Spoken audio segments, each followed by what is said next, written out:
오늘은 성숙해가는 신앙이라는 제목을 가지고 여러분과 말씀을 나누기 원합니다. 자녀를 가신 부모님들은 아시겠지만 그 포키만이라는 그 이제 만화로 시작된 그런 게임이 있습니다. 그래서 이 아이들이 이렇게 어떤 짐승을 잡아서 훈련시켜서 뭐 서로 싸움시키고 뭐 이러는 만화 그리고 게임인데요. 이게 뭐 카드 게임도 있고 막 그러다가 요새는 그 핸드폰에도 이 게임이 얼마 전에 나왔죠. 그래가지고 이 핸드폰에서 이제 이 짐승이 나타나면 이 핸드폰으로 잡아서 뭐 이게 하는 건데 뭐 전 세계적으로 이 게임이 굉장히 그 호응을 받았죠. 그래서 남녀노소를 가리지 아니하고 애든 어른이든 정말 이 짐승을 잡겠다고 막 뛰어댕기는 정말 웃기지도 않은 일들이 종종 벌어지곤 했는데 얼마 전에 싱가포르에서 67세 되시는 노인이 생일 잔치 끝나고 이 또 굉장히 찾기 힘든 이 토끼만 한 마리를 잡으시고 나서 심장마비로 돌아가신 일이 있었습니다. 예, 그래서 이게 너무나도 기쁘셨던 것 같아요. 굉장히 찾기 힘든 토끼만을 잡으셔서 생일 잔치하고 나서 돌아가셨는데 참 그런 생각이 듭니다. 이제 특히 여성분들보다는 남성분들에게 해당되는 얘기인데 정말 나이는 먹지만 철이 들지 않는 사람들이 많이 있어요. 그죠? 그런 남편들 계시죠? 부인들은 아실 거예요. 그죠? 나이가 꽤 들으셨는데도 아직도 게임하고, 그죠? 아직도 어리광 부리고, 아직도 그 철없는 일들과 철없는 생각을 하시는 분들이 많이 있습니다. 고린도전서 13장 11절에 사도 바울이 이런 얘기를 했습니다. 내가 어렸을 때에는 말하는 것이 어린아이와 같고 깨닫는 것이 어린아이와 같고 생각하는 것이 어린아이와 같다가 장성한 사람이 되어서는 어린아이의 일을 버렸노라. 장성한 사람이 되면 어린아이의 일을 버려야 됩니다. 어린아이의 일이 무엇입니까? 사도 바울이 굉장히 자세하게 얘기하고 있지 않습니까? 내가 말하는 것이 어린아이와 같고 깨닫는 것이 어린아이와 같고 생각하는 것이 어린아이와 같았는데 이 어린아이의 일을 내가 이제는 버리고 장성한 사람으로서 신앙생활을 했다고 말하고 있습니다. 우리가 지금 요나서를 읽고 있고 오늘 이제 마지막으로 네 번째 요나서에 대한 그 말씀을 제가 마치겠는데요. 이 요나는 정말 그 하나님의 종으로서 선지자로서 하나님께서 너무나도 놀랍게 요나를 들어서 사용하셨죠. 이렇게 요나를 사용하셨지만은 그러나 요나가 하나님 앞에서 보이고 있는 이 반응은 너무나도 철이 없고 너무나도 성숙하지 못한 그런 모습을 보여주고 있습니다. 그래서 요나서를 계속해서 요나가 한 말 중에서 가장 많이 한 말이 뭡니까? 나 죽여주세요. 예, 나를 죽이세요. 그냥 화가 나면 죽여주세요. 그 자기가 원하는 대로 안 된다고 죽여달라 그러고 호박 넝쿨이 말라 죽었다고 죽여달라 그러고 그죠? 정말 이런 사람하고 같이 살면 부인이 누구였는지 모르겠지만 굉장히 피곤했을 것 같아요. 그런데 이 요나의 모습을 보면서 정말 하나님께서는 우리를 향해서 어떤 마음을 가지고 계시고 또 어떤 계획과 목적을 가지고 우리를 인도하고 계신데 그것을 우리가 깨닫지 못할 때에는 계속해서 우리의 생각과 우리의 주장을 펼치게 되고 하나님께 순종하는 신앙의 모습이 아니라 하나님과 대적해서 나의 뜻을 굽히지 않고 나의 주장대로 나의 신앙을 이끌어 가려고 하는 그런 모습이 드러나게 된다는 겁니다. 그래서 4장 1절에 어떻게 시작합니까? 요나가 매우 싫어하고 성내며 그랬습니다. 왜 싫어하고 성냈습니까? 너희들이 회개하지 않으면 니느웨는 멸망할 것이다 그랬더니 그것을 안 믿어줬으면 좋겠는데, 그 말을 거부했으면 좋겠는데, 니느웨 사람들이 그 말을 듣고 회개하기 시작했습니다. 금식하고 짐승들도 금식시키고 자기들만 베옷을 입는 것이 아니라 짐승한테도 베옷을 입히면서 정말로 애통하며 회개하기 시작했습니다. 그랬더니 하나님께서 이들이 회개하니까 내가 이들에게 재앙을 내리지 않겠다. 하나님의 마음을 그렇게 드러내셨더니 요나가 매우 싫어하고 성내고 있다고 말하고 있습니다. 그리고 나서 어떻게 합니까? 내가 이놈들이 어떻게 되나 보겠다. 그래서 지금 성읍 동쪽에 앉아서 자기를 위해서 초막을 짓고 성읍에 무슨 일이 일어나는 것을 보려고 그 그늘 아래에 앉았더라 그랬습니다. 나는 여기 앉아서 하나님이 나에게 처음 말씀하셨던 이 니느웨 사람에게 내리실 재앙이 떨어질 때까지 움직이지 않겠습니다. 고집을 피우고 있는 겁니다. 하나님이 이 사람들에게 재앙을 내리겠다고 하지 않으셨습니까? 빨리 재앙 내려주세요. 빨리 이들을 멸망시켜 주세요. 빨리 내 속이 시원하게 폭탄 하나 터뜨려 주세요 하고 지금 때를 쓰고 있는 겁니다. 여러분, 우리가 신앙생활을 하면서 어린아이의 신앙을 가지고 있다가 하나님과의 교제를 통해서, 하나님과의 만남을 통해서 성경 말씀을 배우고 공부하며 우리의 삶에 적용함으로 인해서 우리는 성숙해져 가야 됩니다. 성숙해져 가야 된다는 것은 우리의 영적인 생각과 영적인 근육이 하나님 안에서 키워져야 된다는 말입니다. 우리는 어렸을 때 들었던 그 복음에 대한 얘기, 어렸을 때 특히 이제 교회를 다니기 시작하면은 그 믿음의 용사들에 대해서, 믿음의 그 영웅들에 대해서 이제 주일학교에서 많이 배우지 않습니까? 홍해를 갈른 모세 얘기도 듣고, 또 기드온과 300명의 얘기도 듣고, 삼손의 얘기도 듣고, 다윗의 얘기도 듣고, 이렇게 하면서 어린 마음에 우리가 어떤 신앙을 갖게 됩니까? 하나님은 내 편이야. 하나님은 나를 지켜주셔. 내가 기도만 하면 하나님은 모든 기도를 응답해 하면서 정말 그 하나님에 대한 어린아이의 마음은 무엇입니까? 하나님은 마술사야. 마술처럼 나를 보호하시고 지켜주시고 정말 나에게는 어떠한 해도 일어나지 않고 어떠한 어려움도 있을 수 없고, 우리가 동화를 들으면 그 동화 속에서 그 어려움을 겪지만 그 어려움을 이겨낸 다음에 뭐 백설공주가 됐든 누가 됐든 간에 마지막에는 항상 어떻게 끝납니까? Happily ever after. 그죠? 마지막에는 아무런 어려움도 없이 정말 행복하게 잘 사는 그런 것이 신앙인 줄 안단 말이에요. 그래서 제가 전에도 얘기를 해드렸는지 모르겠는데 어떤 중학생 아이가 중학생인가 고등학생 여자애가 간증하는 걸 제가 들은 적이 있는데요.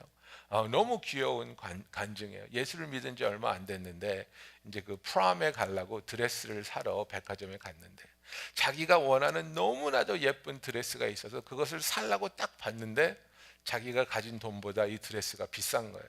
근데 딱 하나 남았대요. 그래서 이 아이가 기도를 한 거예요. 그 자리에서 하나님, 나 이 드레스가 너무 갖고 싶은데 돈이 모자라요. 그래서 제가 조금 더 돈을 모아서 와야 될 텐데 그때까지 이 드레스가 안팔리게 이 드레스를 지켜주세요. 기도를 했어요.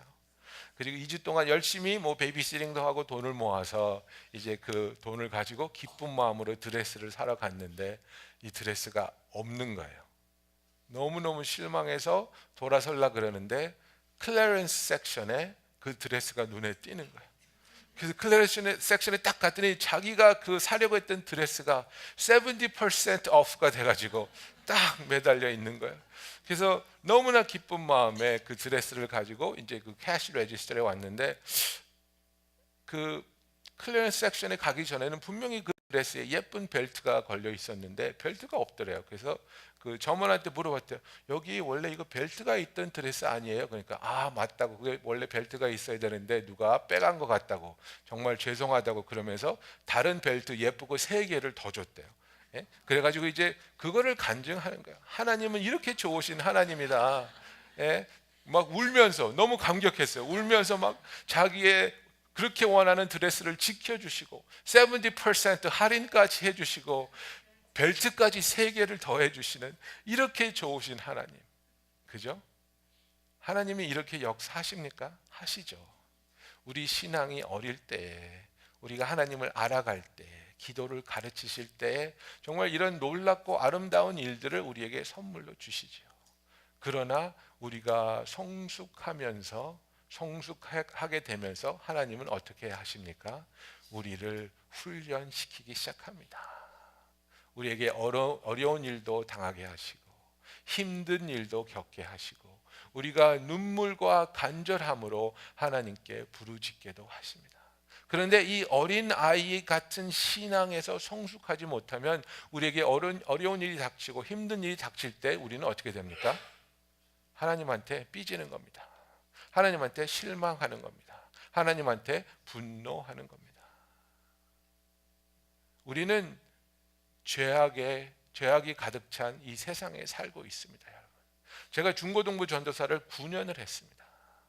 그 9년 동안 전도사 사역을 하면서 가장 힘들었던 게 이렇게 정말 그 동화 속에서의 하나님으로만 알고 있었던 아이들이 이 세상의 현실에 직면해서 하나님에 대한 실망과 분노를 느낄 때 그들을 도와서 성숙한 단계로 들어서게 하는 그 신앙인으로서의 조언이 그리고 인도함이 가장 어려웠습니다.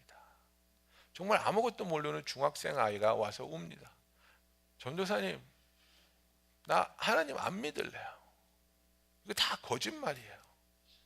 왜 그러니? 전도사님이 그랬잖아요. 기도하면 다 들어주신다고. 몇 달 전부터 엄마 아빠가 싸우고 이혼한다 그래서 난 너무너무 무서워서 매일매일 기도했는데 이혼하지 않게 해달라고 기도했는데 이혼하신대요. 거짓말이잖아요. 내가 그렇게 열심히 기도했는데 그렇게 간절하게 매일매일 기도했는데 하나님 기도 안 들어주셨잖아요. 하나님 없잖아요. 얼마나 마음이 아픕니까? 이 어린아이가 정말 자기가 들은 복음을 믿고 정말 그 기도를 통해서 하나님에게 자기의 가장 두렵고 얼마나 떨리는 마음으로 부모님이 헤어진다고 하는데 이 아이가 얼마나 열심히 기도했겠습니까? 근데 기도가 들어지지 않았어요. 그래서 이 아이는 이해할 수가 없는 거예요.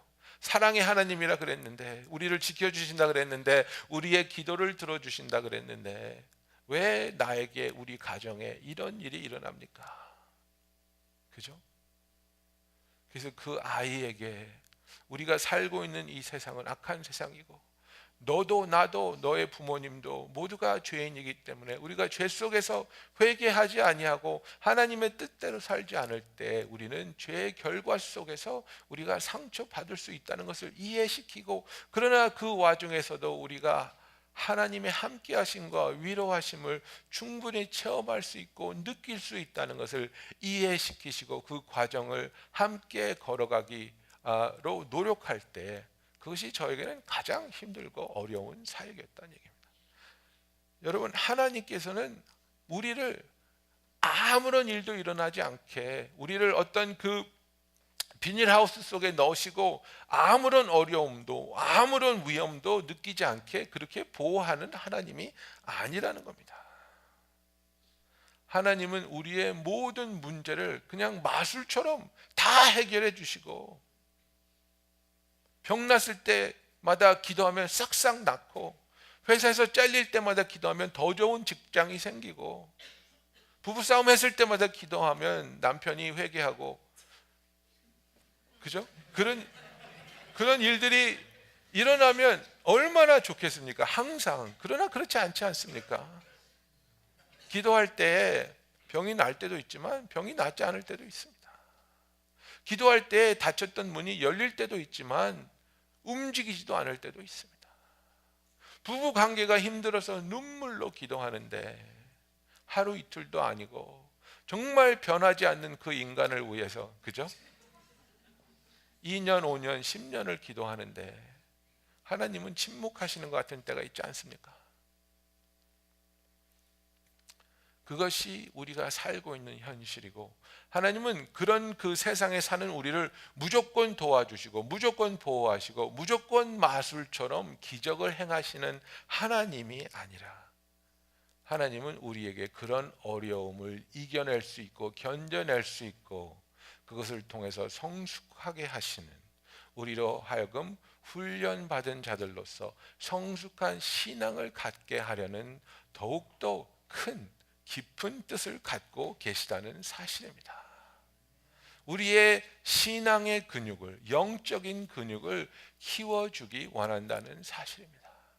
여러분, 이제 근육을 키우기 위해서는 이제 바디 웨이트 리프팅을 하잖아요. 그죠? 무거운 것을 이제 그 역도 이런 걸 해가지고 근육을 키우잖아요. 근데 그 근육을 키우는 과정이 어떤 것인지 아십니까? 이제 우리가 내가 들 수 있는 것을 가장 최대한도로 들기 시작하면 우리의 근육에 어떤 일이 일어납니까? 근육이 찢어지는 겁니다.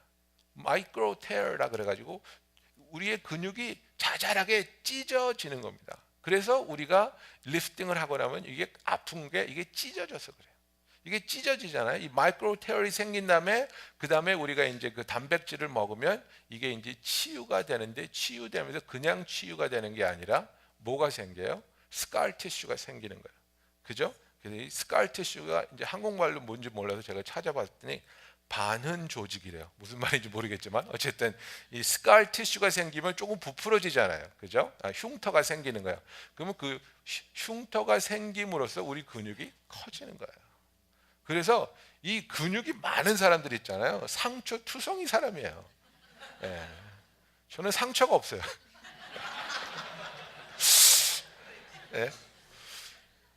인간의 근육도 그렇고 우리의 영적인 근육도 그렇습니다. 우리가 상처를 받을 때 그것을 견뎌내게 하시고 그것을 이겨내게 하시고 그것을 치유받게 하시면서 우리의 영적인 근육이 더욱더 강건하여지고 굳건하여지고 성숙하게 하시는 하나님인 것을 믿으시기 바랍니다. 예, 그래서 이게 기적입니다. 나에게 아무 일도 일어나지 않게 막아주는 것이 기적이 아니라, 나에게 이렇게 감당할 수 없는 일들이 일어나지만 그러나 그 와중에서 그것을 이겨낼 수 있고 견뎌낼 수 있고 그 와중에 우리가 감사할 수 있고 평안을 누릴 수 있고 예수를 바라볼 수 있게 하시는 것이 바로 하나님께서 우리에게 하시는 기적이라는 사실입니다. 잠언 24장에 보면은 대저 의인은 7번 넘어질지라도 다시 일어나려니와 라고 말하고 있습니다. 악인은 재앙으로 말미암아 엎드려지느니라.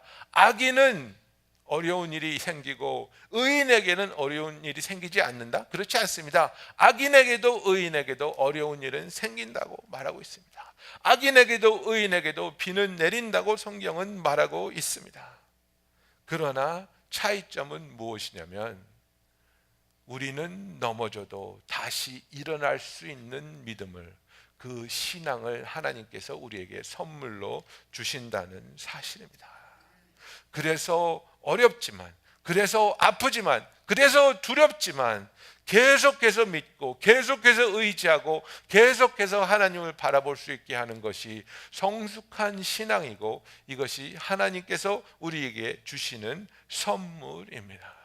여러분, 우리는 어린아이 같은 그런 동화 속의 믿음을 가지고 어려운 일이 일어날 때마다 좌절하고 분노하는 것이 아니라 그 어려운 일을 통해서 우리가 더욱더 하나님을 가깝게 경험하게 되고 알게 되고 하나님을 향한 뜨거운 사랑이 깊어지는 성숙한 신앙을 갖게 되는 저와 여러분이 되기를 예수님의 이름으로 축원합니다.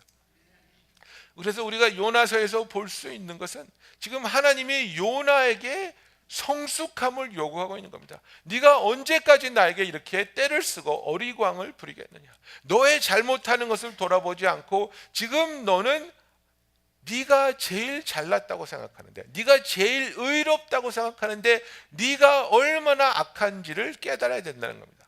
요나서를 읽어보면요, 이 1장부터 4장까지 계속해서 나오는 띠임 중에 하나, 모티브 중에 하나가 뭐냐면 요나서에서 나오는 이방인들이 요나 같은 이스라엘 백성보다 훨씬 더 착하고 훨씬 더 하나님의 마음을 가졌다고 말하고 있습니다.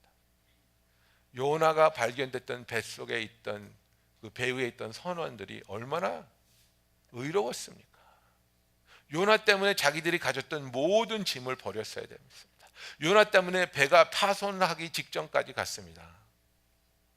그런데도 이 사람들은 끝까지 노력한 게 뭡니까?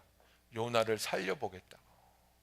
요나 한 명 때문에 자기들이 다 죽게 생겼는데도 요나를 살려보겠다고 최선을 다해서 힘을 씁니다. 요나는 자기를 위한 호박 넝쿨이 말라 죽은 것에 대해서 분노해서 하나님께 자기를 죽여달라고 하면서 12만 명이 죽는 것에 대해서는 눈 하나 깜빡하지 않습니다. 12만 명이 되는 이 도시의 사람들 빨리 죽여달라고 하나님한테 분노하고 있는 겁니다. 누가 더 의롭습니까? 하나님을 몰랐던 니느웨 백성들이 하나님 앞에서 회개하는 모습이, 하나님의 말씀을 알면서도 자기의 잘못을 깨닫지 못하고 미성숙한 신앙으로 하나님 앞에서 자기를 죽여달라고 떼쓰는 요나보다 훨씬 의롭다는 것을 요나서에서는 계속 말하고 있습니다. 다행인 것은 우리의 의로움으로 우리가 구원을 얻는 것이 아니라는 것입니다. 그죠? 우리의 의는 하나님 앞에서 걸레 같습니다. 우리는 다 죄인이기 때문입니다. 오직 예수 그리스도의 의를 우리가 의지해서 하나님 앞에 나아갈 수 있는 겁니다. 그래서 우리가 그 성숙하지 못한 신앙을 가질 때 우리가 착각하는 것 중에 하나가 무엇이냐면 하나님은 내 편이야. 여러분 어떻게 생각하세요? 하나님이 여러분 편 같아요? 여러분 편 아닌 것 같아요?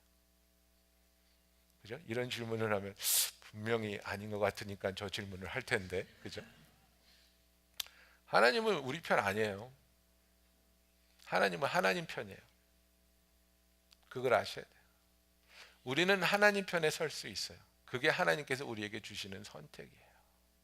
그런데 내가 악한 생각을 가지고 있고 미성숙한 신앙을 가지고 있고 이기주의적인 사상을 가지고 있으면서 하나님 내 편 대주세요 그러면 하나님은 꼼짝도 하지 않으세요. 그 마음을 버리고 그 악한 길에서 떠나서 회개하고 하나님 편으로 설 때 우리가 하나님 편이 될 수 있는 거지, 내 뜻대로 내 주장대로 내 고집대로 하나님을 끌어올 수는 없다는 사실입니다. 신명기 9장 4절 5절에 이렇게 쓰여 있습니다. 내 하나님 여호와께서 그들을 내 앞에서 쫓아내신 후에 내가 심중에 이르기를 내 공의로움으로 말미암아 하나님께서 나를 이 땅으로 인도하여 들여서 그것을 차지하게 하셨다 하지 말라. 이 민족들이 악함으로 말미암아 여호와께서 그들을 내 앞에서 쫓아내심이라. 내가 가서 그 땅을 차지함은 내 공의로 말미암음도 아니며 내 마음이 정직함으로 말미암도 아니며 이 민족들이 악함으로 말미암아 내 하나님 여호와께서 그들을 내 앞에서 쫓아내심이라. 여호와께서 이같이 하심은 내 조상 아브라함과 이삭과 야곱에게 하신 맹세를 이루려 하심이니라. 이렇게 말씀하고 있습니다. 지금 무슨 얘기를 하고 있는 겁니까? 이스라엘 백성이 이제 드디어 가나안 땅에 들어가게 됐는데 그 약속의 땅에 들어가게 되면서 하나님이 너희들 착각하지 마. 너희들이 착해서 너희들이 의로워서 너희들이 공의로워서 이 땅을 차지하게 되는 게 아니야 라고 말하고 있는 겁니다. 이 땅에 있던 민족들이 내 앞에서 쫓겨남을 당하는 것은 그들이 악하게 행했기 때문에 내가 쫓아내는 거라고 말하는 겁니다. 거기에 숨겨진 하나님의 지금 뜻은 뭡니까? 너희들도 똑바로 해입니다. 너희들도 행악하면 너희들도 이 땅에서 충분히 쫓겨날 수 있어. 이 말이 이루어졌습니까? 안 이루어졌습니까? 왜 이스라엘 백성을 디아스포라라고 합니까? 하나님에게 순종하지 않고 자기 뜻대로 악하게 살았을 때 하나님은 이 이스라엘 백성을 세상 끝까지 쫓아버리셨습니다. 그죠? 그리고 회개하는 자들을 다시 불러 모으시지만은 우리가 하나님 앞에서 내 마음대로 내 뜻대로 내 주장대로 살 것을 고집할 때 하나님께서는 우리를 훈련하시고 단련하시고 회개하도록 하나님의 손으로 우리를 다루신다는 사실입니다. 여러분, 내 모습 이대로 받으시옵소서라는 얘기를 착각하시면 안 됩니다. 그죠? 내 모습 이대로 받으시옵소서. 그것은 하나님과의 관계에 시작하는 순간에 불과합니다. 내가 어떤 죄를 지었던, 내게 어떤 하자가 있던, 내가 얼마나 망가졌던 내 모습 이대로 주님이 나를 받아주십니까? 받아주시죠. 그것이 복음이니까. 아멘입니다. 그것은 진실입니다. 우리 모습 이대로 받아주십니다. 그러나 그것은 우리를 향하신 하나님과의 관계 속에서 하나님 사역의 시작에 불과하다 이겁니다. 왜? 하나님께서는 우리를 사랑하시기 때문에 그 모습 그대로 남겨두지 않으십니다. 우리를 깨끗하게 죄를 사하여 주시고 우리의 망가진 부분을 고쳐주시고 우리의 병든 부분을 치유하여 주시고 우리의 묶인 부분을 자유케 하시고 하나님 안에서 예수 그리스도의 모습으로 날마다 성화할 수 있도록 변화받을 수 있도록 우리를 이끌어가기 원하시는 것이 저와 여러분을 향한 아버지의 뜻이기 때문입니다. 내 모습 이대로 내 모양 이대로 나는 내가 남아있을 테니까 내 주장대로 내 고집대로 내 아집대로 이렇게 남아있을 테니까 하나님 그래도 나를 축복해 주시고 그래도 나를 도와주시고 그래도 내 뜻이 이루어지게 하세요. 하나님은 거기에 No, 내가 그렇게 하지 않을 것이야. 지금 요나가 그러고 있는 거잖아요. 멸망시켜 주세요. 왜 멸망시키지 않습니까? 하면서 지금 거기다가 텐트를 쳐놓고 기다리고 있는 거예요. 하나님이 그 재앙을 내릴 때까지 나는 여기서 움직이지 않겠습니다. 거기서 자리를 잡고 앉아 있는 거예요. 때를 쓰고 있는 거예요. 그 완악한 요나의 마음을 하나님께서 변화시키기 원한다는 사실입니다. 그래서 하나님께서 요나를 위해서 박넝쿨을 하나 예비하셨다고 하였습니다. 박넝쿨이 하룻밤 사이에 기적적으로 그죠? 하룻밤 사이에 성장해서 그늘을 만들 수 있는 사이즈가 돼서 요나의 머리를 덮어주고 그늘을 지게 해서 그가 그 뜨거운 햇빛에서의 괴로움을 면하게 하였고 요나가 그 박넝쿨로 말미암아 크게 기뻐했다 그랬습니다. 크게 기뻐했다 그랬습니다. 그런데 하나님께서 또 밤에 벌레를 하나 보내서 그 박넝쿨을 갉아먹게 해서 밤사이에 시들어서 죽어버렸습니다. 그때 요나는 분노합니다. 내가 이렇게 소중하게 여기는 박넝쿨을 하나님이 죽이게 하다니, 그죠? 내가 이렇게 살아가는 박넝쿨을, 내 박넝쿨을 하나님이 죽였단 말이에요. 하나님 나 죽이세요. 나한테 이 박넝쿨 없이 어떻게 살라고? 이것이야말로 잘못된 신앙을 가지고 있는 사람의 모습입니다. 무엇이냐면 나에게는 어떠한 어려움도 어떠한 나쁜 일도 어떠한 불행도 일어나서는 안 된다는, 그래서 하나님을 향해서 내가 하나님을 믿기 때문에 내가 헌금을 열심히 하기 때문에 내가 기도 생활을 열심히 하기 때문에 나에게는 어떠한 나쁜 일도 일어나서는 안 된다는 잘못된, 어쩌면 기득권적인 그런 생각을 가지고 있다는 겁니다. 하나님 어떻게 나한테 이런 일이 일어날 수 있죠? 왜 나한테 이런 일을 허락하셨죠? 우리에게 나쁜 일이 일어났을 때 하나님께 분노하신 적이 있으십니까? 여러분에게 힘든 일이 일어났을 때, 여러분 자녀가 병이 들었을 때, 여러분의 남편이 직장을 잃었을 때, 여러분이 사랑하는 부모님에게 병이 생겼을 때 하나님께 분노하신 적이 있습니까? 하나님 어떻게 이런 일이 일어나게 놔두실 수 있습니까? 어떻게 나에게 이렇게 하실 수 있습니까? 내가 하나님을 어떻게 섬겼는데, 내가 얼마나 희생하면서 하나님을 따랐는데 나한테 이런 일이 일어나게 하실 수 있습니까? 하나님께 그렇게 분노했다는 것은 우리가 잘못된 신앙을 가지고 있다는 것을 보여주는 겁니다. 나에게는 절대로 그런 일이 일어나서는 안 된다는 잘못된 기득권적인 생각을 가지고 있는 겁니다. 왜 우리에게는 나쁜 일이 일어나면 안 된다고 생각하십니까? 왜 우리에게 모든 일어날 수 있는 나쁜 일을 하나님께서 막아주셔야 한다고 생각하십니까? 예수님께서 뭐라 그러셨습니까? 요한복음 16장 33절에 내가 너에게 이르는 것은 너희로 평안을 누리게 하려 함이라. 세상에서는 너희가 환난을 당하나 담대하라. 내가 세상을 이기었노라. 예수님께서 이거를 약속하셨습니다. 개런티 하셨습니다. 무엇을 개런티 했습니까? 너희가 이 세상에서 환난 당할 것을.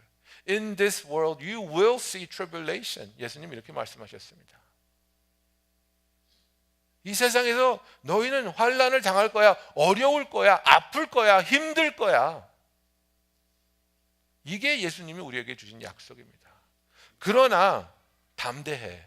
내가 세상을 이겼기 때문에 너희도 그 어려움을, 그 아픔을 이길 수 있는 힘을 내가 너에게 줄 거야. 하나님은 우리에게 어려운 일이 절대로, 나쁜 일이 절대로 일어나지 않겠다고 약속하지 않습니다. 그러나 그런 일이 일어났을 때 우리와 함께 하시고 우리와 같이 울어주시고 우리를 위로해 주시고 그 아픔을 우리로부터 우리가 치료받게 하여 주시고 우리가 그 아픔으로부터 일어설 수 있고 승리할 수 있는 힘을 주시겠다고 약속하고 있는 겁니다. 빌립보서 3장 10절에 사도 바울이 무엇이라고 고백합니까? 내가 그리스도의 그 부활의 권능과 그 고난에 참여함을 알고자 하여 그의 죽으심을 본받아 그랬습니다. 내가 예수 그리스도의 고난에 참여하기 원한다고 말하고 있습니다. 예수님이 나를 위해서 고난 받은 것처럼 나도 이제는 예수님의 이름을 위해서, 예수님의 복음을 위해서 고난 받기 원한다고 말하고 있습니다. 여러분, 예수 믿으면 복 받습니까? 예수 믿으면 복 받는다는 것이 이 세상에서의 성공과 이 세상에서의 평안함을 말하는 것이라고 착각하고 계십니까? 그것은 잘못된 신앙입니다. 예수 믿으면 복 받는다는 것은 하나님의 축복을 받아서 하나님의 평안 속에서 우리와 하나님과의 사이에 화해가 이루어지고 회복이 되고 우리가 영원히 하나님의 나라에서 그의 자녀로서 하나님을 기뻐하고 하나님과 함께 누릴 수 있는 것이 복이지, 이 세상에서 잘 먹고 잘 살게 되는 것이 복이 아니라는 것을 똑바로 아셔야 되는 겁니다. 만약에 내가 예수를 믿음으로 인해서 내가 더 많은 아픔과 더 많은 고통을 감당해야 된다면 여러분은 예수님을 그래도 믿으시겠습니까? 아니면 부인하고 버리시겠습니까? 성경을 잘 보십시오. 성경에 나오는 위인들은 하나님을 믿었기 때문에, 하나님을 섬겼기 때문에, 예수님을 믿었기 때문에 더 많은 고통과 더 많은 아픔을 견뎌내야 했습니다. 예수님의 모든 제자들은 가룟 유다를 빼놓고 끔찍한 죽음을 감수해야 했습니다. 사도 바울도 사형당했습니다. 수많은 크리스찬들이 예수의 이름을 지켜내기 위해서, 예수를 부인하지 않기 위해서 엄청난 고난을 감수했습니다. 그러나 그 고난에 대한 두려움과 떨림을 하나님께서 이겨내게 하시고 오히려 기쁘고 감사하는 마음으로 우리가 감히 예수의 고난에 동참할 수 있는 것을 허락하여 주신 하나님을 감사하고 찬양하며 예배하며 그들은 신앙을 지킨 것입니다. 그래서 하나님께서 우리에게 주기 원하시는 것은 그분과의 샬롬입니다.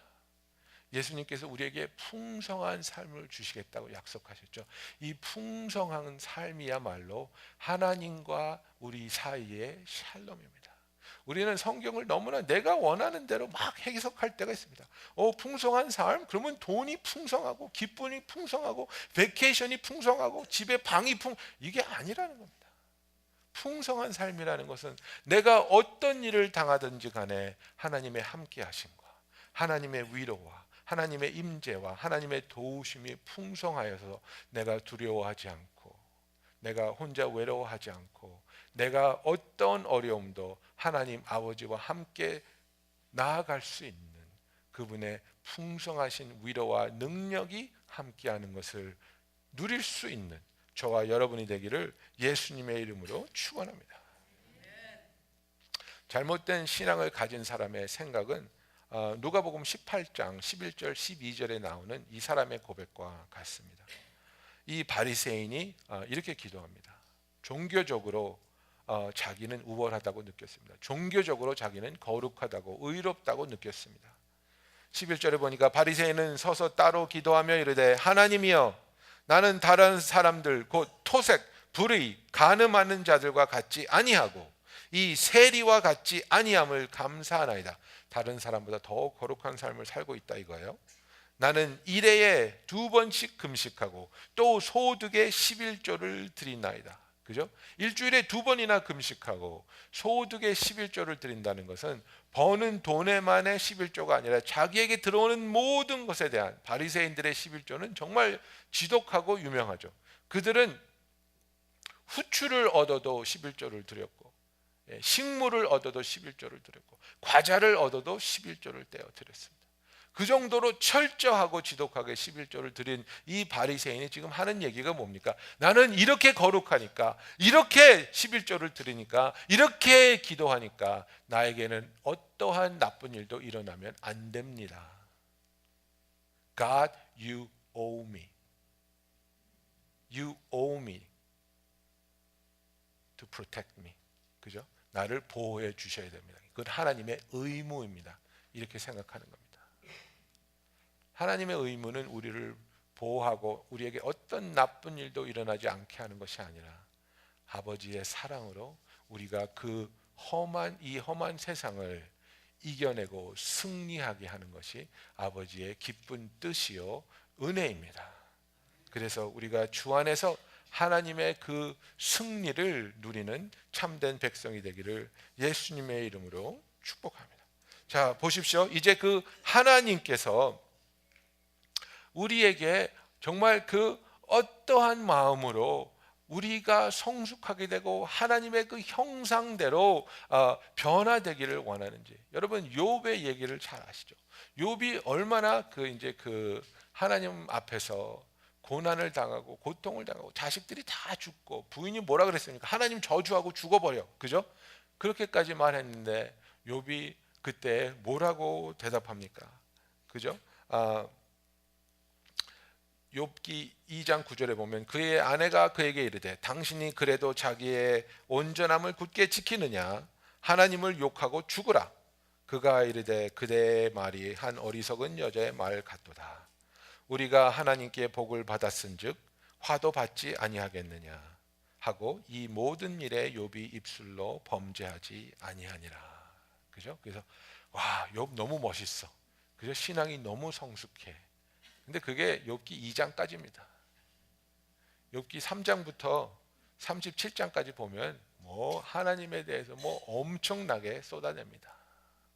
그 섭섭함, 그 분노, 그 황당함, 그죠? 하나님에 대해서 막 자기 마음대로 생각하고 자기 마음대로 해석하고 자기 마음대로 막 불평하는 거예요.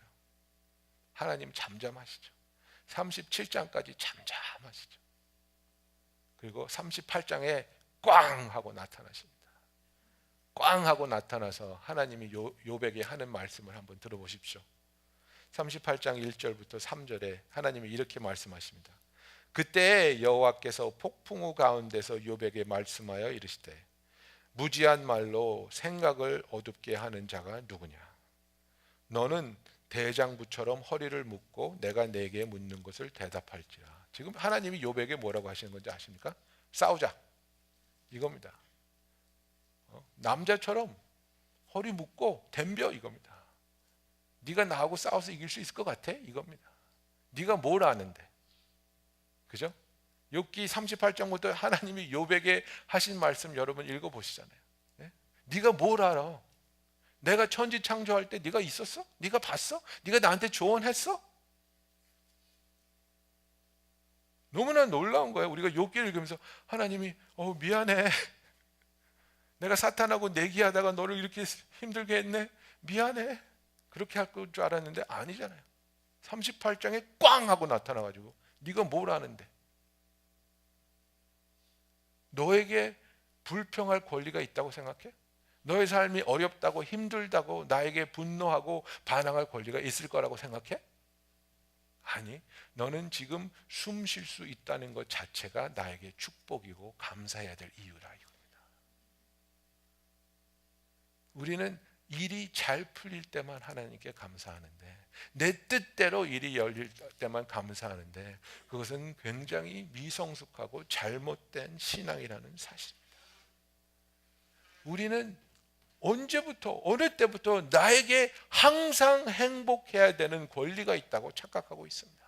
항상 건강해야 된다고 느끼는 그런 마음이 있습니다. 그러나 이 삶이 순간순간 자체가 하나님께서 우리에게 허락하시는 선물이요 축복입니다. 그리고 이 어려운 순간을 허락하시면서도 우리를 버리지 아니하시고 우리를 떠나지 아니하시고 오히려 그 어렵고 두렵고 무서운 순간에 우리와 함께 하시고 우리를 지켜주시고 우리를 위로하시고 이것을 극복할 수 있는 힘을 가질 수 있도록 우리를 훈련시켜 주시고 이끌어 주시는 하나님의 마음을 깨닫고 그 어려운 순간에도 하나님의 손을 붙잡고 하나님 안에서 위로받고 쉼을 얻는 저와 여러분이 되기를 예수님의 이름으로 축원합니다. 여러분, 이 세상 사람들이 이렇게 말합니다. 이 세상에서 행복하게 살려면 사람을 사랑하고 사물을 사용해야 된다. 그죠? You need to know how to love the people and use the things. 근데 우리가 그걸 거꾸로 할 때가 많죠. We love the things and we use the people. 사물은 사랑하고 사람은 사용합니다. 그게 잘못된 거죠. 그죠? 그런데 우리가 신앙적인 차원을 하나 더 더한다면 우리가 사물은 사용할 줄 알아야 되고 사람은 사랑해야 되고 하나님은 경외할 줄 알아야 됩니다. 하나님을 경외할 줄 알아야 된다는 것은 하나님의 그 귀한 뜻이 얼마나 소중한 줄 깨닫고 그 뜻이 이루어지기를 기도할 줄 아는 그것이 참 신앙이라는 것입니다. 예수님이 우리에게 주기도문을 가르치실 때 왜 하나님의 뜻이 이루어지게 해달라고 기도하는 걸 가르치셨겠습니까? 그것이 바로 하나님을 경외하는 지름길이기 때문입니다. 지금 욥의 잘못이 무엇입니까? 욥은 자기가 수고하지도 않고 그냥 하루아침에 자라난 그 호박 덩굴이 내 거라고 주장하고 있습니다. 그가 씨를 만들었습니까? 씨를 심었습니까? 물을 줬습니까? 뭘 했습니까? 그냥 자라난 호박을 이거 내 건데 하루아침에 이게 죽었다고 하나님한테 분노하면서 나 죽이세요 이러고 있는 거예요.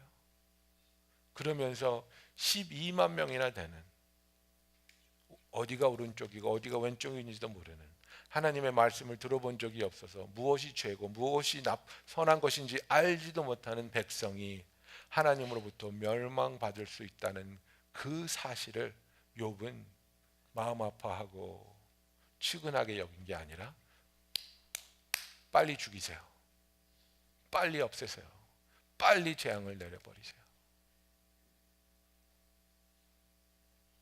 하나님을 경외하지 못하는 사람은 우리에게 아픔을 주는 사람을 향해서 용서하지 아니하고 중보하지 아니하고 그들이 하나님의 벌받아 멸망하기를 원하는 마음을 계속해서 품고 있는 겁니다. 분노할 수 있죠. 저도 그렇습니다. 어릴 때 우리 아이들이 다른 집 애들하고 싸우면요, 우리 아이 때린 애가 가다가 넘어졌으면 좋겠어요. 그런 마음 들죠. 그러나 그런 마음을 품지는 않습니다. 빨리 버리죠. 여러분, 여러분에게 상처를 준 사람이 왜 없겠습니까? 이 죄로 가득한 세상에 우리가 어떻게 상처받지 않고 살 수 있습니까? 그러나 그 아픔을 우리에게 준 사람, 그 죄를 가지고 있는 사람의 멸망을 원하면서 그것을 언제 하나님이 이루어 주실까 팔짱 끼고 기다리는 것이 아니라 오히려 그 사람이 복음을 듣고 회개하여 하나님 안에서 치유받고 용서받고 회복되기를 원하는 것이 사물을 사용할 줄 알고 사람을 사랑할 줄 알고 하나님을 경외할 줄 아는 이 세상에서 참된 행복과 만족을 누릴 수 있는 지혜로운 사람의 모습이라는 사실입니다. 여러분, 우리의 삶에서 어려운 일이 있다고 하나님을 향해 실망하고 분노하는 것이 아니라 그 어려움 속에서 우리를 떠나지 않고 우리를 버리지 않고 우리가 함께 하시어 우리를 성숙하게 하시고 우리가 그것들을 이겨낼 수 있도록 도와주시는 하나님을 향해 무한한 감사와 무한한 찬양과 예배를 드릴 수 있는 성숙한 신앙으로 늘 나아갈 수 있는 저와 여러분이 되기를 예수님의 이름으로 축원합니다. 기도하겠습니다.